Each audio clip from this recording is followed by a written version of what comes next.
কি করে যে শুরু করি একটা ব্লগ তাই ভাবি। সবাইকে জানাই শুভ সকাল। শুভ সকাল বলতে আমার ঘুমটা কিন্তু ভাঙছে 11টায়। আপনাদের ঘুম কয়টায় ভাঙছে অবশ্যই জানাবেন। আর সকাল সকাল কি ব্লগটা করব, মানে একটা ব্লগ ছাড়ার কথা, কি ব্লগ করব এখন ব্লগ খুঁজেই পাই না। আমি কিছুদিন যাবৎ ব্লগ ছাড়তেছি না, কেননা ব্লগ করা আমার হচ্ছে না। আমি সময় পাচ্ছি না, কি ব্লগ করব কি ব্লগ করব, মানে খুঁজে পাচ্ছি না। তাই ভাবলাম এখন সকাল থেকেই শুরু করি, সকালের কাজকর্ম দিয়ে উঠলাম 11টায়, ঘুমাইছি রাত 3টায়। বলবেন রাত 3টা পর্যন্ত কী করছেন? কি করছি? মোবাইল চাপছি। রাত্রেবেলা একটু মোবাইলটা চাপি, মানে নির্ঘুমে আরামে বসে বসে। আমার হাজব্যান্ডও মোবাইল চাপে, আমিও মোবাইল চাপি। আর সারাদিন তো মনে করেন কাজকর্ম নিয়ে থাকি, আর তারপরে মেয়েটা বিরক্ত করে, ঠিক মতো মোবাইলও চাপতে পারি না। এখন ওই যে মেয়েটা কার্টুন দেখতেছে, ভাবলাম একটা ব্লগ করিয়ে নিই। ফ্রেশ ট্রেশ হওয়ার পর মানে ভালো লাগতেছে না, কী কাজ করব গট্ট গুছাতে হবে, কী রান্না করবো এটাই ভাবতেছি।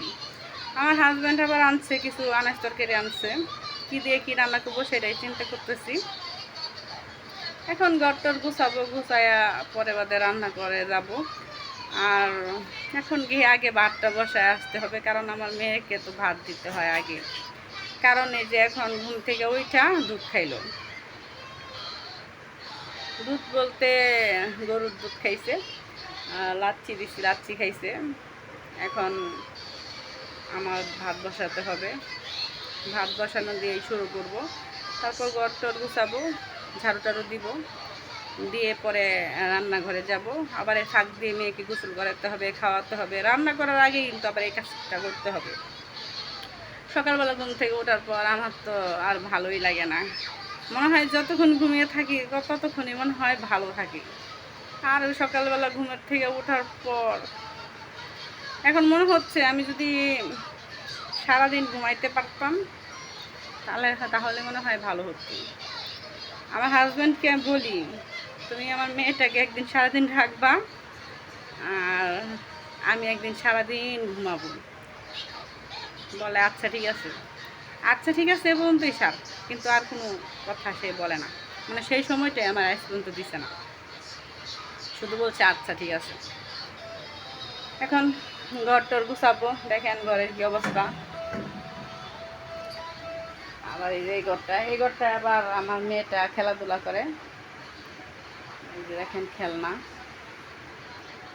ঘরটর গুছাইয়া পরে আবার যাব রান্না করতে।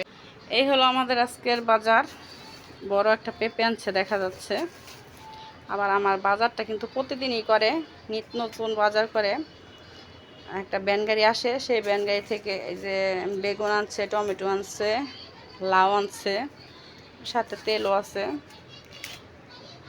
আমি এই যে বাজার করছে, মনে করেন আমার এই বাজার কিন্তু 2 দিন চলে যাবে। আজকে খাবো আর কালকে খাবো।